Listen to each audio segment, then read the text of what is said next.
తుఫానులు వరదలు విసిరి కొట్టగా కదలలేక నా కథ ముగించిపోగా నువ్వు పదా అంటూ నన్ను నడిపినావు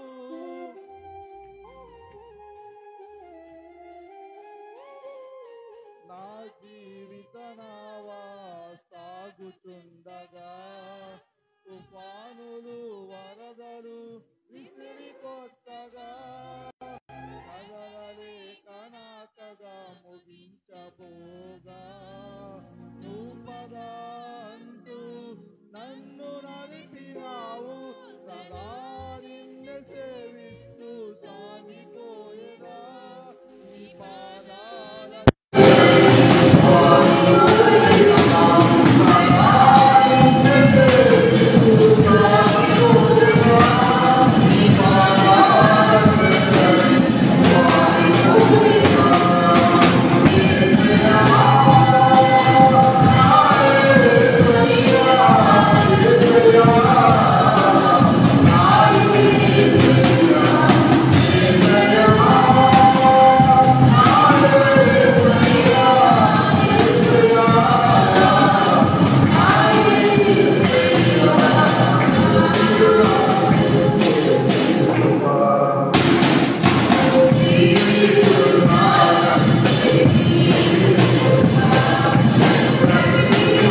పాటలు పాడి దేవునామాలను వచ్చిన దేవుడికి పాస్టర్స్ ప్రత్యేక వందనాలు.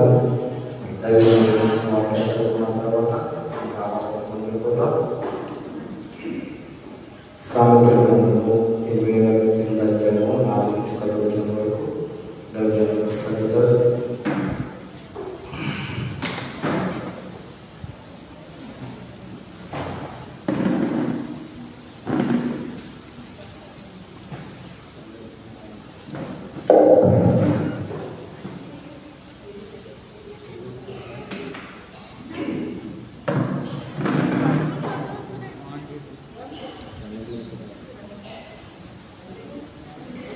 సామెతల గ్రంథము 8వ అధ్యాయం 4వ వచనం నుంచి 10వ వచనం వరకు చదువుకున్నాము. మానవులారా, మీకే నేను ప్రకటిస్తున్నాను, నరులకు మీకే నా కంఠస్వరము వినిపిస్తున్నాను. నా నోరు సత్యమైన మాటలు పలుకును, దుష్టత్వము నా పెదవులకు అసహ్యము. నా నోటి మాటలన్నీయు నీతి గలవి, వాటిలో మూర్ఖతైనను కుటిలతైనను లేదు. అవన్నీ వివేకికి తేటగాను, తెలివి నొందిన వారికి యథార్థంగాను ఉన్నవి. వెండికి ఆశపడగా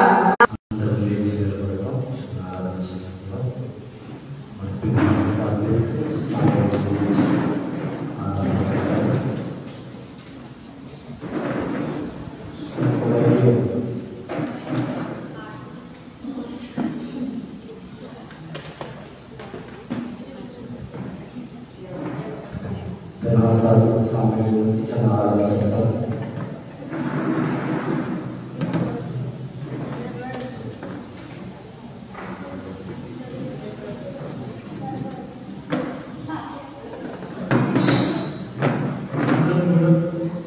రెండు చేతులు పైకెత్తి మనందరూ పైకెత్తి ఆ ప్రభువు మన రక్షకుడు అయిన దేవానికి మనందరం కూడా కలిసి రెండు చేతులు పైకెత్తి స్తోత్రం స్తోత్రం అందరూ కూడా కలిసి ఆ దేవానికి దేవుడిని పరిశుద్ధుని గొప్ప దేవుడిని మహోన్నత అందరూ కళ్ళు మూసుకుందాం. నోరు తెరిచి స్తుతించండి. అందరూ కూడా మీరందరూ కూడా మీ స్తుతి ఈ సాయంత్రం నైవేద్యం ప్రభు నామమున కలగాలి. మీ నోరు తెరిచి స్తుతించండి. పౌరులు స్త్రీలను కారాగారంలో ఆలోచనలు ఏ విధంగా దేవుడు కూడా పెట్టాడు. కట్టులో అందరూ ఈ రాత్రి అందరూ తెలిసి దేవానికి స్తోత్రం స్తోత్రం స్తోత్రం స్తోత్రం స్తోత్రం స్తుతిస్తాం. ఈ రాత్రి స్తుతులకు అర్హుడు, స్తోత్రార్హుడు, స్తుతి నొందదగిన దేవుడు, పరిశుద్ధాత్ముడు, మహోన్నతుడు, మహాకరుడు, సర్వశక్తి దేవానికి దేవుడికి ఆరాధన ఘన స్వాగతం. అందరం కూడా గట్టిగా శపథం పెడతాం. అందరూ కూడా విమాన గట్టిగా శపథం పెడుతూ పరిశుద్ధాత్మ దేవుడిని ఆహ్వానిస్తున్నాం. దేవతలతో అగ్ని రకములతో పరమాత్మ శక్తులతో పరిశుద్ధాత్మని ఘన స్వాగతం. అందరం కూడా రాత్రి ఘన స్వాగతం. అందరూ దేవానికి స్తోత్రం స్తోత్రం స్తోత్రం స్తోత్రం స్తోత్రం. అందరూ కలిసి ఆశ్చర్యకరుడు ఆలోచనకర్త నిజుడకు తండ్రి సమానమైన దేవానికి దేవుడికి ఈ రాత్రి గట్టిగా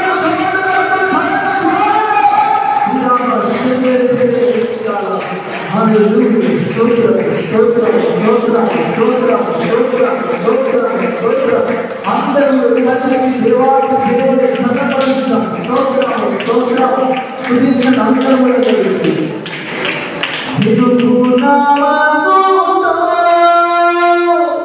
ఆ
శిలువపైకి తలపై ప్రతి ఒక్కరు కూడా కలిసి పరిశుద్ధాత్మకి ప్రెసెన్స్ ఇంట్లోకి కావాలి. అందరూ చేతులపై చాలా మంది హృదయంలో వేదన, కన్నీరు, దుఃఖం, దుఃఖములతో మాత్రమే చేయబడుతున్నాను. చాలా మంది జీవితంలో కూడా తిరిగి ఉన్నారు. చాలా మంది జీవితంలో అసమాధానం, చాలా మంది జీవితంలో కోల్పోయిన స్థితిలో ఉన్నారు. కానీ యాదన అనంతరము మీరు పూర్ణ బలంతో పూర్ణ శక్తితో ఉన్నారు. అందుకే ఈరోజు చాలా మంది కుటుంబంలో కూడా చాలా మంది వాళ్ళ పిల్లలు చెప్పిన మాట వినక తల్లిదండ్రులు చాలా ఏడుస్తున్నారు. ఆ బిడ్డల భవిష్యత్తు ఏంటో, నా కుటుంబ పరిస్థితులు ఏంటి అని చాలా మంది వ్యాపారాలు నష్టపోయిన స్థితిలో, ఎటు తోసిన స్థితిలో, ఏ అర్థం కాని స్థితిలో ఉన్నాను. దేవుడు నీకు నేను పోతాను, నేను విడువని అందరూ కలిసి కన్నీళ్ళు వినచి నీ పాదాలనే కరుణనా నా ప్రాణ ప్రియుడా నీ ఆరాధన చేనా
తండ్రి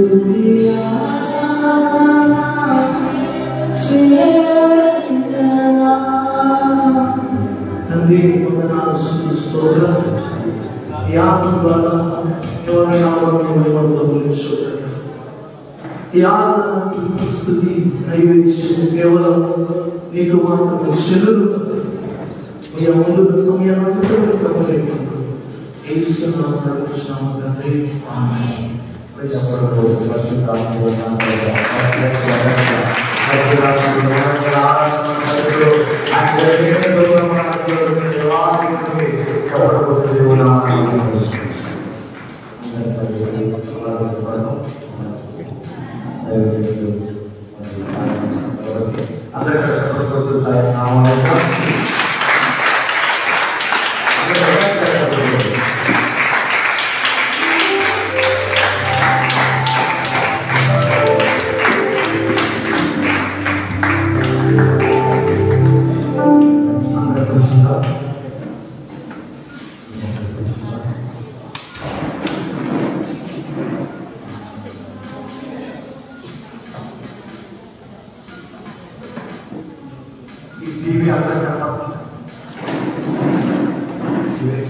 తన జీవితము ఎలాగ జీవితము ఎలా మార్చుకున్నాడు, ఏ విధంగా మార్చలేదు, మరి ఎటువంటి భయంకరమైన జీవితంలో దేవుడు నిర్మించి ఈ మనకి డేట్ ఉన్నాను కదా, ఈ నెలలో ఒక్క డేటే కాదు, ఈ నెలలో ఒక్క డేటే కాదు, ఆ డేట్ మనకి. అందుకు ఈ మీటింగ్కి దేని తుఫాను వచ్చినా, కరెంట్ చేసిన, వాతావరణమే మనకు అనుభవపరచకపోయినా, కానీ ఎలా అయినా సరే ఈ మీటింగ్ జరిగించాలని ఒక కంకణం కట్టుకున్నాను. ఆమె ఈ మీటింగ్ గురించి అసలు మా కుటుంబాన్ని చదవలేదనుకున్నాను, మా కుటుంబాన్ని చదవట్టాలనుకున్నాను. ఎందుకంటే ఆ సాక్షితో చేయబోతున్నాడు. ఆమె హల్లెలూయా హల్లెలూయా. ఆ వాష ఒకటే. ఒకప్పుడు నేను ఎలా ఉన్నానో మీకు తెలుసు, ఇప్పుడు ఎలా ఉన్నానో మీకు తెలుసు.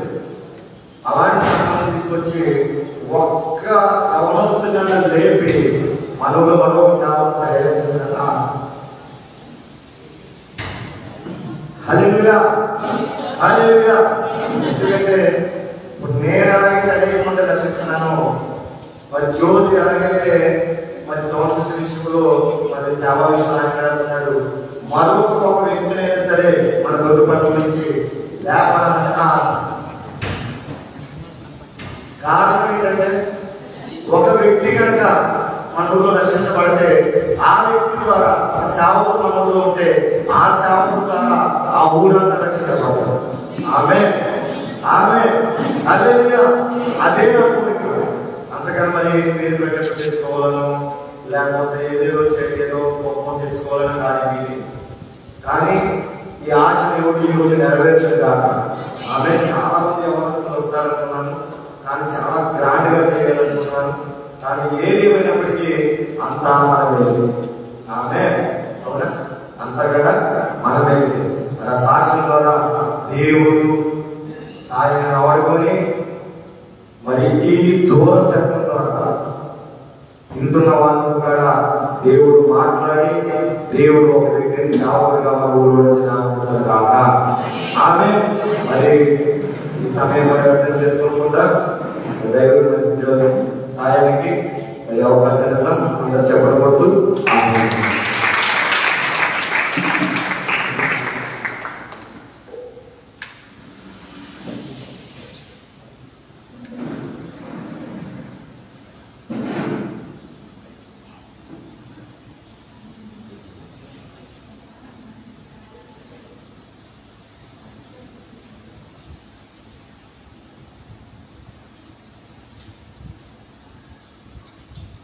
అందరికీ కనపడుతున్నాను జనాంగమా. కనపడకపోతే దూర దూరం ప్రాంతంలో కూర్చోవద్దు, అందరూ ఒకవైపు కూర్చోండి. దయచేసి ఒక క్రమబద్ధంగా మనం కూర్చుందామండి. ప్రతి ఒక్కరు చాలా గౌరవంగా కూర్చున్నారు. అందరూ కొంచెం ఈ మధ్యలో వచ్చేసినాను, ఎందుకంటే మీ మొహాలు నాకు కనపడాలి. మీరు వింటున్నారో లేదో దయచేసి ప్రతి ఒక్కరు అలా ఎక్కడైతే మీరు కూర్చున్నారో ఆ స్థలం నుంచి ఈ యొక్క పక్కకు వచ్చే కార్యక్రమాలు. సంతోషం. ప్రభువు పేరిట ఈ యొక్క కొడుకులో కూడి ఉన్న ప్రతి ఒక్కరికి వందనాలు తెలియజేస్తున్నాను. మరి ముఖ్యంగా ఈ ప్రాంతంలో నశించిపోతున్న ఆత్మల పట్ల ఎంతో భారంతో ఈ గుడిగా ఏర్పాటు చేసిన దైవజనులు శాంసన్ జాషువా గారికి ప్రభు పేరిట వందనాలు తెలియజేస్తున్నాను.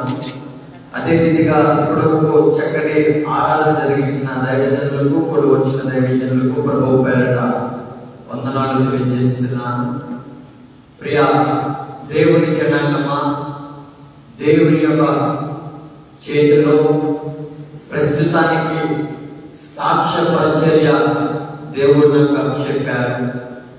ఏ రీతిగా నా గతము, ఏ విధముగా ఆ పరిస్థితుల నుంచి దేవుడు విడిపించారు, ప్రతిదీ మీకు కళ్ళతో కట్టినట్టుగా ఈ టీవీలో ప్రతి ప్రూఫ్ చూపించి నా సాక్ష్యం ముందర పంచుకుంటాను.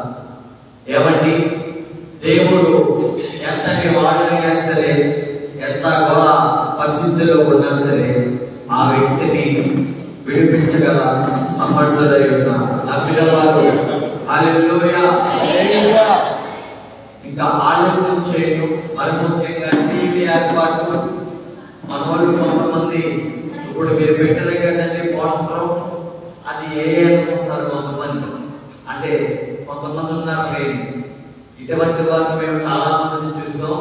ఇదంతా అబద్ధాలు చెప్పే బ్యాచ్ అనే విధంగా కొంతమంది అపోహపడుతున్నారు. ఫోటోలు డూప్లికేట్ అయిన న్యూస్ పేపర్ డూప్లికేట్ కాదు కదండి.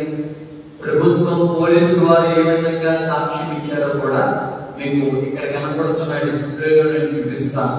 ఇది మా పనుల కోసం కాదు, కానీ మాలాంటి పాపిష్టి జీవితాలు బాగు చేసిన దేవుడు నీ జీవితాన్ని కూడా బాగు చేయగలరు అని చెప్పడానికి మాత్రమే. చిన్న ప్రార్థనతో మనం ముందుకు సాగిపోదాం. ఆలోచించుకుందాం. మహా గొప్ప దేవ, సర్వాధిపతి, మీ యొక్క ఘనమైన నామముకి వేలాది వందనములు. అయా, మీ కార్యము మీరు జరిపించుకున్నారు. ఆది నుంచి అంతం వరకు ప్రభువా మీరు నడిపించారు. ఇప్పటి వరకు నాయన ఆరాధనలో మీ నామాన్ని మహిమ తెచ్చుకున్నారు. ఈ సమయంలో చెప్తున్న సాక్ష్యం ద్వారా ప్రభువా మీ నామానికి మహిమ తెచ్చుకోండి. అయా, మీ ప్రియదాసులు సంసర్గాలు పడుతున్న ఆ యొక్క ప్రయాస అయా వృధాగా కూడా వెళ్ళకుండా ఆత్మ తండ్రి ఆత్మకార్యం జరిగించి మీ నామాన్ని మహిమ తెచ్చుకొని నూతనమైన ఆత్మని ఆకర్షిస్తారని మనస్ఫూర్తిగా కోరుతూ యేసు నామములో సాక్ష్యం పంచుకుండగా అతిక్రమములు పరిశుద్ధాత్మ దేవుడా మమ్మల్ని ఏ విధంగా అయితే ఈ ప్రాంగణంలో ఒప్పిస్తున్నారో అటువంటి ప్రభువైన అతిక్రమములో ఇంకా మంది లేకపోయిన మా ప్రియులు అనేక మంది ఉన్నారు. వారి హృదయాన్ని దర్శిస్తారని మనస్ఫూర్తిగా కోరుతూ అయా వారు కూడా వాళ్ళ అతిక్రమములు ఒప్పుకుంటుండగా ఒక గొప్ప విమోచన విడుదల వారు రుజువులకు సహాయం దయచేస్తారని యేసు నామములో మీ ఆత్మ సహాయం వేడుకుంటున్నాం మా పరమ తండ్రి. ఆమేన్. లేఖనాల్లో ఒక చిన్న వ్యక్తిని మనము పరిచయం చేసుకుందాం. ఏమండి, ఆ వ్యక్తి ఒక వ్యక్తే కానీ తను చేసిన పరిచయం మాత్రము చాలా బలమైనది. ఒకసారి ఆ వ్యక్తిని జ్ఞాపకం చేసుకుందాం. మార్కు సువార్త 5వ అధ్యాయంలో మొదటి 5 వచనములో ఆ యొక్క వ్యక్తి మనకు కనపడతాడు. ఆ వ్యక్తిని ఎవరు సాధు పరచలేకపోయారు, ఆ వ్యక్తిని ఎవరు బాగు చేయలేకపోయారు. ఆ వ్యక్తి అపవిత్రాత్మతో పట్టుకోబడి అయా పీడిపబడుతూ ఇదిగో తన శరీరాన్ని గాయపరుచుకుంటూ తన బ్రతుకుని పాడు చేసుకుంటూ సమాజానికి దూరం ఉన్నాడు. ఆ వ్యక్తి గురించి ఒకసారి మనం చదువుకుందాం లేఖనాల్లో 1 నుంచి 5 వచనములు. ఒక్క నిమిషం మైక్ లో చదవండి తల్లి, చదివేవారు. వారు సముద్రమునకు అద్దరున్న గెరాసేనుల దేశమునకు వచ్చింది. ఆయన దోణి దిగగానే అపవిత్రాత్మ పట్టిన వాడొకడు సమాధుల నుండి వచ్చి ఆయనకు ఎదురుగా పడింది. వాడు సమాధులలో వాసం చేసేవాడు. సంఖ్యలతోనైనను ఎవడను వారిని బతింపలేకపోయాడు. పలుమార్లు వారి కాళ్ళకు చేతులకు సంఖ్యలు వేసి బంధించినను వాడు ఆ చేతి సంఖ్యలను తెప్పి ఖాళీ సంఖ్యలను తొందరగా చేసిన కనుక ఎవడను వారిని సాధపరచలేకపోయింది. వాడు ఎల్లప్పుడూ రాత్రి పగలు సమాధులలోను కొండలలోను కేకలు వేయించు తను తాను రాళ్లతో గాయపరచుకొనుచు నుండెను. వాడు దూరం నుండి యేసును చూసి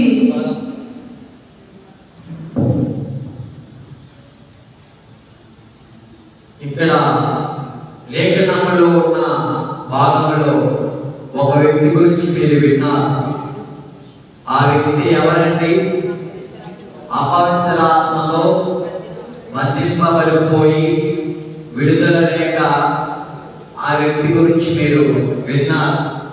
ఇప్పుడు డైరెక్ట్ గా ఆ వ్యక్తిని మీరు టీవీలో చూస్తారు, ఏ విధంగా ఉంటాడో ఆ వ్యక్తి. మీరు లేఖనాల్లోనే చదివారు, లేఖనాల్లోనే చదివారు. ఇప్పుడు ఏ విధంగా ఆ గత జీవితము లేఖనాలు చదివిన ప్రకారంగా ఏ విధంగా ఉందో మీరు కళ్ళారా చూడవచ్చు కూడా. గమనించండి, ఈ మనిషిని ఎవరు ఏం చేయలేకపోయారు? సాధుపరచలేకపోయారు, బాగు చేయలేకపోయారు. నా గత జీవితం ప్రియ దేవుని జనాంగమా, విజయవాడ ప్రాంతంలో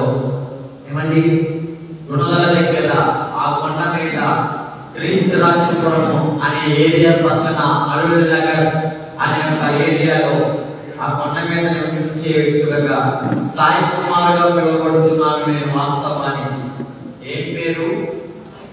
సాయి కుమార్, బంగారు సాయి కుమార్. ఉండేది క్రీస్తురాజపురమే అయినా, ఉండేది అరుణ నగర్ అయినా, ఉండేది గుణదల కొండ మీద అయినా, ఈ యొక్క పేర్లన్నీ క్రైస్తవ్యానికి సంబంధించిన వాస్తవానికి మా తల్లిదండ్రులు మేము చేసే భక్తి చాలా వేరే కూడా. మేము యేసు ప్రభువారిని ఎదగని వ్యక్తులుగా అన్యజనాత్మముగా మేము జీవిస్తా ఉండేవారు. మరి సాక్ష్యం కాబట్టి ప్రతి మాట పంచుకోవాలి. నేను ఎవరిని దేవుడు అనబడే వారిని విమర్శించడానికి అయితే నేను ఇక్కడికి రాలేదు. దేవుని జనాంగమా, నా సాక్ష్యం మాత్రమే మీకు వివరించడానికి వచ్చాను. ఏ విధంగా నాకు అర్థం ఉండేది. మా తల్లి గారు ఒక వృత్తి చేసేవారు. ఏంటా వృత్తి అంటే పాచి పని చేసుకుంటూ కుటుంబాన్ని పోషిస్తూ ఉండేవారు. తెలుసా పాచి పని అంటే ఏంటిదమ్మా? పని మనిషి, ఇళ్లలో పని మనిషి పని అన్నమాట. నాన్నగారు కూడా వృత్తి చేస్తూ ఉండేవారు, తోటపల్లి పని చేసుకుంటూ ఉండేవారు. మా అమ్మగారికి ఒక మంచి పేరుంది మా ప్రాంతంలో. ఏంటంటే ముత్తైదువు. ముత్తైదు అంటే సాగు దగ్గర నుంచి, పుట్టినప్పటి నుంచి సాగు వరకు మధ్యలో జరిగే ఆ మంచికి జరిగే కార్యక్రమంలో ఆయనత్వంలో ఉంటాయి కదా. ఆ సన్నివేశాలన్నీ మా అమ్మగారి చేతుల మీద జరిగించాలని ఎంతగానో కోరుకుంటారు మా ప్రాంత ప్రజలు. అయితే ప్రియ దేవుని జనాంగమా, తల్లిదండ్రులు మాత్రము ఏమీ చదువుకోలేదు. వాస్తవానికి చదువుకోలేని వారి జీవితాలు ఎంతో కష్టంతో కుటుంబాన్ని పోషిస్తూ ఉండేవారు. కుటుంబాన్ని పోషిస్తున్నారు, చదువుకే వారి పరిస్థితి ఎలాగుంది.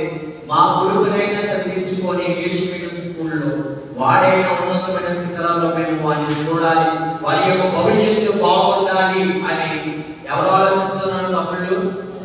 తమ్ముళ్ళు ఎవరు ఆలోచిస్తున్నారు? మన భవిష్యత్తు తల్లిదండ్రులు ఆలోచిస్తున్నారు. వారు చదువుకోలేదు, ఎంతో చెమట కాలిస్తే కానీ మన నోట్లోకి ఈ 5,000 వెళ్ళవు.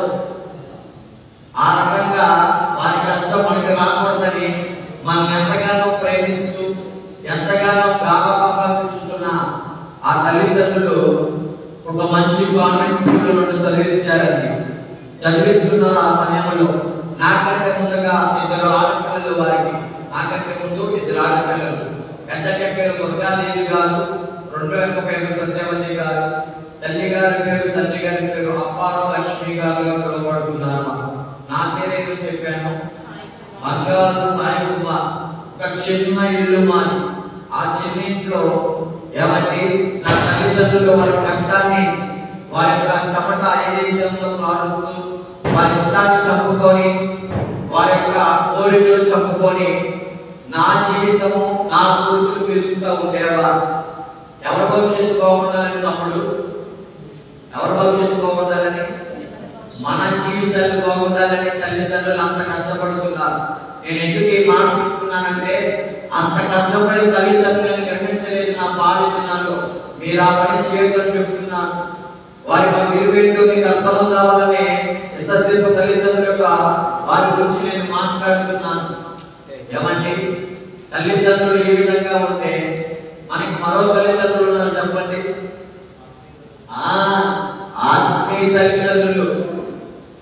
ఏమంటే తల్లిదండ్రులు వారు కష్టపడేది వారి కోసమా? ఎవరి కోసం అని చెప్పారు? పిల్లల కోసం.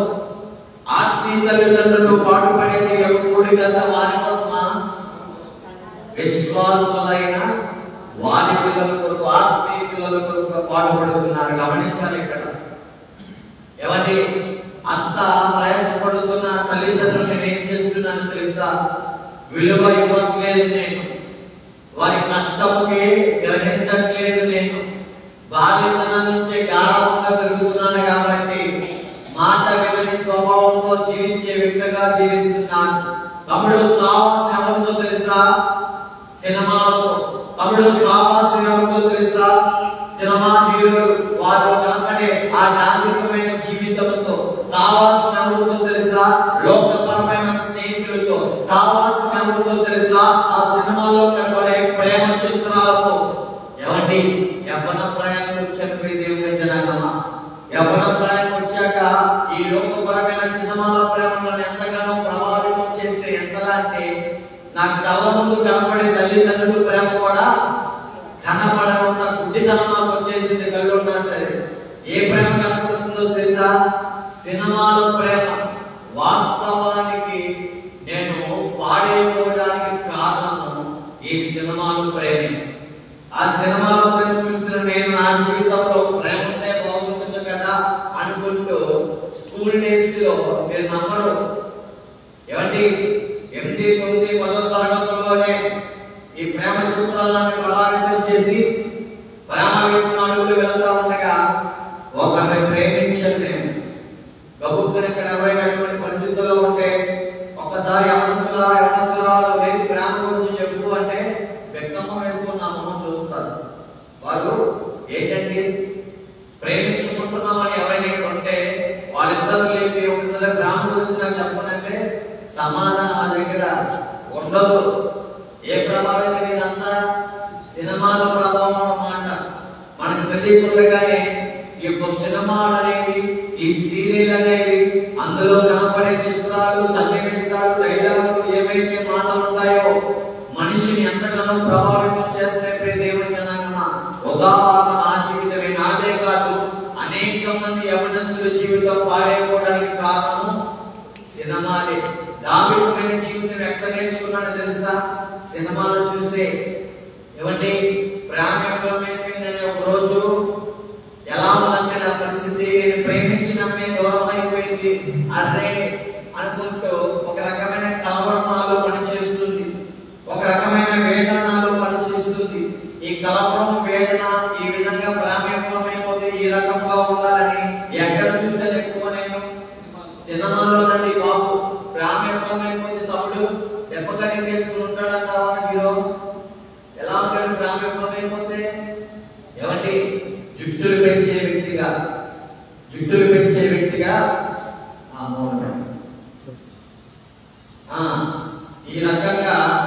జుట్టులు పెంచే వ్యక్తిగా నేను జీవిస్తున్నాను అనుకుంటున్నాను. ఈ రకమైన అలంకారంతో ప్రారంభం అయిపోయిందని ఏమండి?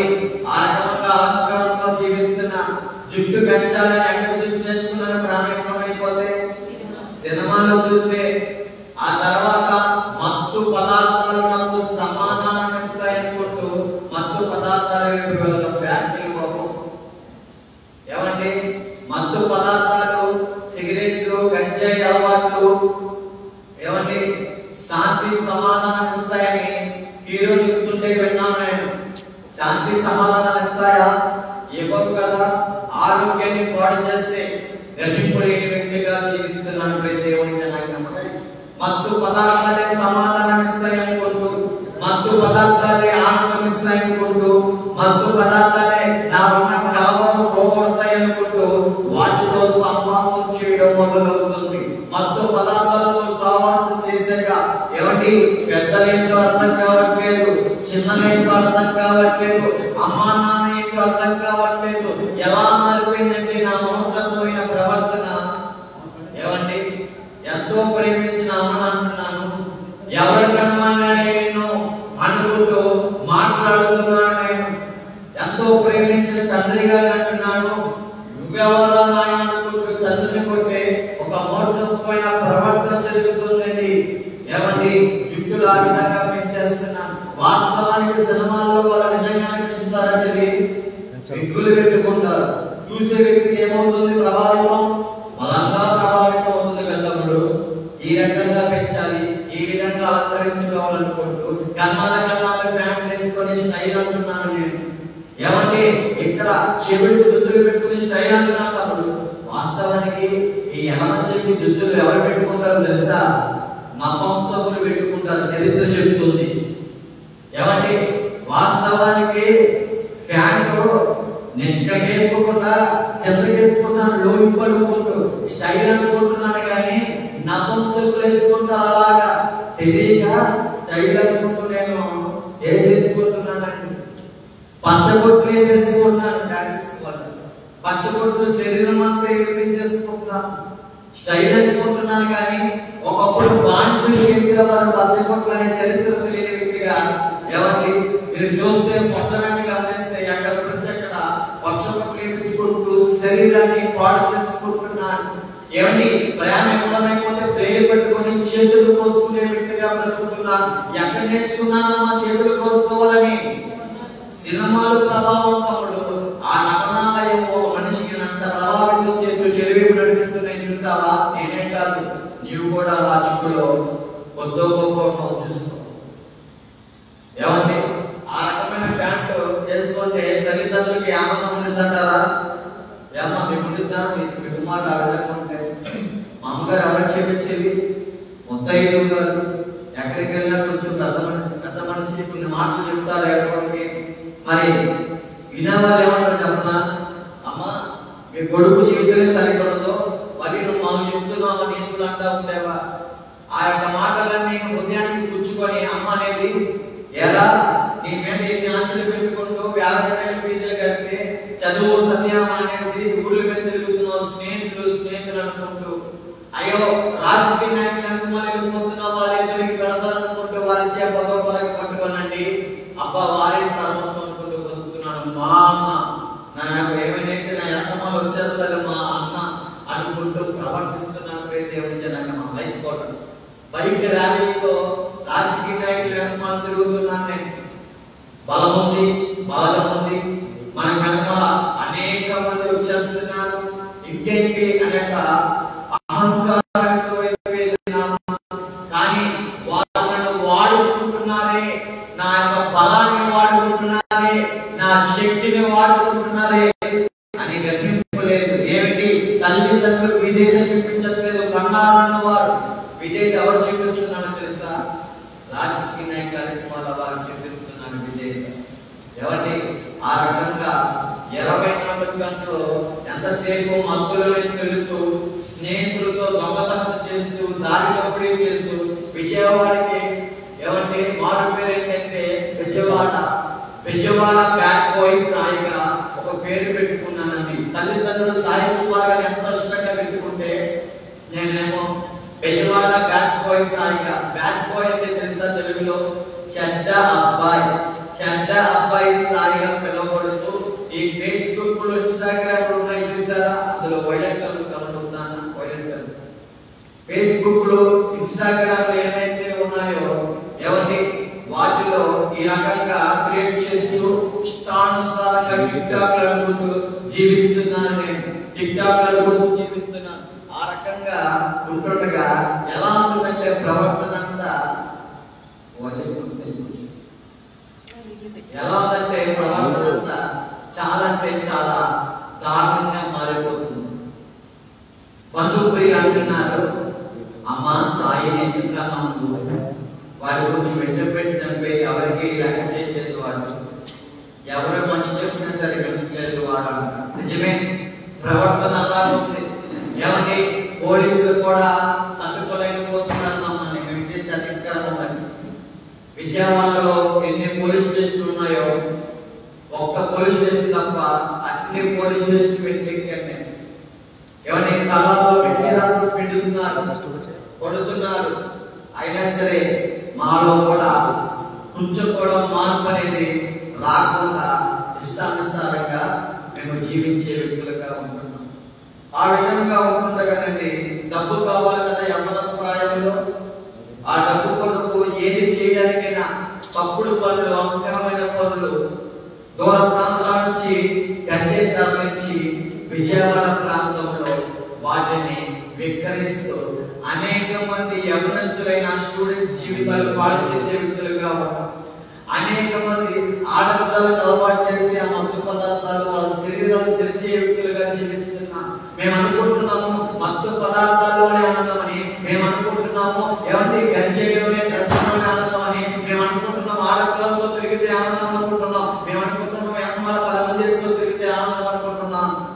కానీ ఎంత గర్వానికి నడుస్తున్నామంటే ఎవరిని లెక్క చేయలేదు.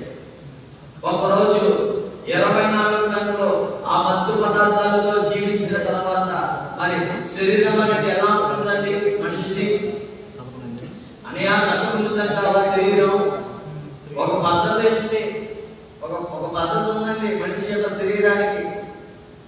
కిడ్నీలు బాగా పనిచేయాలంటే ఏం తాగమంటారు? వాటర్ ఎక్కువ తాగాలి. మరి వాటర్ మొదలు వాటర్ తాగంటే ఏం జరిగిందంటే కిడ్నీ ఏమా పోతాయి కదా. మన ఊరికే వేరే రాజుల దగ్గర నుంచి వేరే ఊరు నేను సాక్ష్యం చెప్పడానికి ఎలా చూస్తే బస్సు లేక అక్కడ అమ్మాయి కారు ఏర్పాటు చేశారండి. ఆ కారు పెట్రోల్ కొట్టించుకోవాలి. పెట్రోల్ బదులు ఆ కారు ఏం చేశారంటే డీజిల్ కొట్టేశారు. పెట్టేస్తారా పక్కన ఆగిపోయింది కారు. ఎందుకంటే ఆ ఇంజిన్ ఏం సెట్ అయింది? కేవలం పెట్రోల్ మాత్రమే సెట్ అయింది. ఆఫ్టర్ కారు ఆగిపోతే ఎవరి దేవుడి యొక్క అవయవాలకి ఒక్కొక్క అవయవాలకి మంచి మంచి పదార్థాలు పూజించాలని చెప్తే నేనేమో ఈ ఊపిరితిత్తుల్ని మంచి ఊపిరి పేల్చకుండా సిగరెట్ పీలుస్తున్నాను నేను స్టైల్ అనుకుంటూ. ఒక రోజు ఏమైందో తెలుసుకున్నప్పుడు యవ్వన ప్రాయంగా బలము ఈ ఊపిరితిత్తులు రెండు నల్లగా మారిపోయాయి. ఏమండి ఒక 25 సంవత్సరాలు వచ్చాక కిడ్నీలో స్టోన్స్ అనుకుంటూ కిడ్నీ ఇన్ఫెక్షన్ జరుగుతూ పేరు ఇన్ఫెక్షన్ అయిపోయి తినే అరగక అరుగుదలయ్యా ఏమైపోయిందంటే ఏమంటే అరగక మోషన్ బాత్రూమ్ నల్లగా వస్తుంది. బ్లడ్తో నోట్లోంచి బ్లడ్ కప్పుతున్నాను నేను. మత్తు పదార్థాల సమాధానం ఉందనుకున్నాను. చుట్టా బీడీ సిగరెట్లతో సావాసం చేశానే. ఆఖరికి నా జీవితంలో నేను కోసిన పంట అయినా తెలుసా? నేను విత్తనానికి ఏ విత్తనము? మత్తు పదార్థాలనే విత్తనం విత్తాక మరి ఏ విత్తనం విత్తితే ఎవరో ఏం చేయడమా? ఆ పంట కుయ్యాలి కాబట్టి విత్తనం మత్తు విత్తనం విత్తనం నేను ఏమంటే అనారోగ్యం అనే పంట కోసాను. శరీరం అంతా పాడైపోయింది. ఎలా పాడైపోయిందంటే తమ్ముడు శరీరంలో ఉన్న బలాన్ని వ్యభిచారం వాళ్ళ దగ్గర పెడుతూ అక్కడ ఆనందం అంటున్నాను నేను. శరీరంలో ఉన్న బలాన్ని ఏమంటే ఆడపిల్లలతో తిరుగుతూ అక్కడ బలం ఉందనుకుంటూ నేను ఎంజాయ్ చేస్తున్నానని భ్రమలో జీవిస్తూ నన్ను నేను పాడు చేసుకుంటున్నాను. తమ్ముడా నేనున్న బద్ధకాలు ఆనాడు నాకు అర్థం కాలేదు. హాస్పిటల్ తిరుగుతుంటే డాక్టర్ అంటున్నాను 2 సరిగా స్కానింగ్ చేపిస్తే అయ్యా నాయన దయచేసి దయచేసి వాటిని మానుకుంటే ఈ భూమి మీద నీకు నోములు ఉంటాయి. లేకపోతే ఏమైంది, ఇప్పటికీ చాలా బలహీనమైపోయింది నీ శరీరము, పాడైపోతుంది బాబు అనుకుంటూ వారు మాట్లాడుతూ ఉంటున్నారు. ఆ తర్వాత ఏమంటే అన్ని స్కానింగ్ చేస్తుంటే యూరిన్ నుంచి పెట్టుబడుతుంది బయటికి. యూరిన్ పసుపు కలర్లో వస్తుంది. బలం ఉన్నంత వరకు ఎగిరెగిరేను నేను, బలం ఉన్నంత వరకు నా వెనక బలము, నా వెనక అన్నదమ్ములు ఉన్నాయనుకున్నాను. కానీ ఒక రోజు ఏమైందో తెలుసా, హాస్పిటల్ చుట్టూ తిరుగుతున్నా. పెరిగిపోతున్న మా అమ్మగారు అంటున్నారు, అయ్యా నేను ఈ విధమైన పరిస్థితిలో చూస్తామని మేము ఊహించలేదు కన్నా, దయచేసి నువ్వు అమ్మమ్మ వాళ్ళకి వెళ్ళిపో, ఏ పోలీసులు వచ్చి మా మీద పడతారు మాకు తెలియదు, మేము తలకేసుకోలేకపోతున్నాం మన ప్రాంతంలో, ఎప్పుడెప్పుడు చచ్చిపోతారో అన్నట్టు చూస్తున్నారు జనులందరూ, బంధుప్రియులందరూ మొహం మీద ఉమ్మేసరికి మాట్లాడుతున్నారయ్యా అంటే ఒకరోజు కసిరికోట అనే ఊరిగానండి, అనకాపల్లి పక్కన ఉంటుంది ఆ ఊరు. తమిళ ఒకసారి ఎల్లో పట్టు తప్పితే సూర్యకోటలో పెట్టి సూర్యనారాయణ అనే స్నేహితుడు ఉంటా ఉండేవాడు. సూర్యనారాయణ అనే స్నేహితుడు, ఆ స్నేహితుడు ఏమండి చెప్పింది అదుగో ఆ స్నేహితుడు నాతో పాటు తిరిగేవాడు అన్నమాట. ఆ స్నేహితుడు సూర్యనారాయణ అంటే యేసు ప్రభువుని ఎరగని వ్యక్తి ఆయన కూడా. ఒకరోజు ఆ సూర్యనారాయణ అనే వ్యక్తి ఏమంటే నా దగ్గరికి వచ్చాడు. వచ్చి ఈ విధంగా మాట్లాడుతున్నారు, ఏమన్నా తెలుసా, అయ్యా యేసు ప్రభువుని నేను నమ్ముకున్నాను, యేసు ప్రభువు నా బ్రతుకు బాగు చేశారు, యేసు ప్రభువు నా శరీరంలో ఉన్న బలహీనతనంతా స్వస్థత దయచేశారు, ఇప్పుడు నేను చాలా బలంగా ఉన్నాను, నీ జీవితం అలా పాడు చేసుకుంటున్నావు, అయ్యా నా జీవితాన్ని బాగు చేసిన దేవుడు నిన్ను కూడా బాగు చేస్తాడు, ఒక్క అవకాశం దేవుని మందిరానికి రావా అని ఆ స్నేహితుడు నాతో పలుకుతున్న మాటలు. నా కళ్ళ ముందు తాగినోడు తన్ననాడని వాడి జీవితము ఏమైందండి, బాగుపడింది. ఆ బాగుపడిన జీవితాన్ని నేను గమనించకుండా క్రైస్తవ్యం మీద ఒక రకమైన ఆలోచన లేదు. ఏమని తెలుసా, క్రైస్తవ్యం అంటే తెల్లవ దేవుడు, క్రైస్తవ్యం అంటే మత మార్పిడి, మన దేవుడు కాదు అనే ఆలోచనతో ఉండేవాడు. మరి మేము ఒక భక్తి చేస్తా ఉండేవారు, బ్యాక్ వెళ్ళిపోయేది శివుడు పడుతుంది. ఏమండి మేము ఒక భక్తి చేస్తా ఉండేవారు. మరి ఆ భక్తి ఏంటంటే, మళ్ళీ చెప్తున్నాను, ఎవరిని విమర్శించడానికి నేను రాలేదు. ఆ భక్తి ఏంటంటే విగ్రహారాధన చేస్తూ ఉండేవారు అనుకుంటూ ఉన్నాను. ఒక సోమవారం వస్తున్నప్పుడు ఒక శివాలయానికి వెళ్ళేవాడిని. శివరాత్రి వస్తున్నప్పుడు ఆ రాత్రి రోజు నడినెత్తిన చలికాల వరకు అలంకరణ వేసుకుంటూ ఈ విధంగా ఉండేవాడు. మనలో కనపడుతుంది కదా శివలింగం, పొట్ట మీద గమనిస్తున్నారు కదా, ఒక అఘోర తపస్సు చేసే పచ్చికొట్టు నొక్కునన్నా ఆ విధంగా నా ప్రవర్తన ఉంటా ఉండేటువంటి దేవుని ఇదంతా మీకు అనిపిస్తుంది, ఇదేదో ఎండింగ్ అనుకుంటున్నారా? కానీ కాదండి, నడినెత్తి నుంచి అరికాలం వరకు ఆ విధంగా అలంకరణ చేసుకుంటా ఉండేవాడిని నేను. నోరు తెలిస్తే శివనామ స్మరణమే కనపడతా ఉండేది నా నోట్లో. ఏమండి మీరు తుమ్మినప్పుడు చెల్లి ఏమంటా ఉన్నా నచ్చని అమ్మ అంటావు క్యాజువల్ కదా, కానీ నేనేమని శివనామ స్మరణ శివ అనుకుంటా ఉండేవాడిని. యేసు ప్రభు వారి మాటలు ఎవరండి, క్రైస్తవుడైన నా స్నేహితుడు, మార్పు చెందిన స్నేహితుడు చెప్తుంటే నేను అంటున్నాను, హల్లెలూయా గాచిగా అంటూ మాట్లాడుతున్నాను, తల్లాల దేవుడని మాట్లాడుతున్నాను, ఎక్కిరిస్తున్నాను. డిసెంబర్ 25వ తారీఖు ప్రపంచమంతా యేసు ప్రభు వారి యొక్క జన్మదినం జరుపుకుంటుంటే నేను అంటున్నాను, 24వ తారీఖు నా జన్మదినం జరుపుకుంటూ మొదటిగా 24 నేను పుట్టాకే 25 మీ దేవుడు పుట్టారట అనుకుంటూ ఈ విధంగా ఆలోచిస్తున్నాను దేవుని జన మనసు సూర్యకోటలో. అయితే సూర్యనారాయణ అనే వ్యక్తి మార్పు చెందారు కదా. బంధుమిత్రులు అంటున్నారు, అరే నీతో పాటు తిరిగిన వాడు, తాగి తందనాడేవాడి జీవితము యేసు ప్రభువు వారు బాగు చేశారు, వాడి యొక్క అంతరంగం మారింది, వాడి యొక్క అలంకరణ మారింది, వాడి యొక్క ప్రవర్తన మారింది, వాడిని బాగు చేసిన దేవుడు నిన్ను కూడా బాగు చేస్తాడు, వాడితో పాటు దేవుని మందిరానికి వెళ్ళు అని ఆ యొక్క బంధువుడు అంటే అహంకారంతో రెచ్చిపోయామని కదా నేను అంటున్నాను. అన్నం పెట్టి మా అమ్మ నాన్న అంటే నేను లెక్క చేయను, నువ్వెవరా నాకు చెప్పడానికి అనుకుంటే పెద్దవాళ్ళది ఇటువంటి సమాధానం. ఏమని ఈ రకంగా మాట్లాడితే ఏ ఒక్కరైనా ప్రేమ చూపిస్తారో నా పట్ల చీపిడితో మాట్లాడడం వస్తున్నారు అన్నాయి.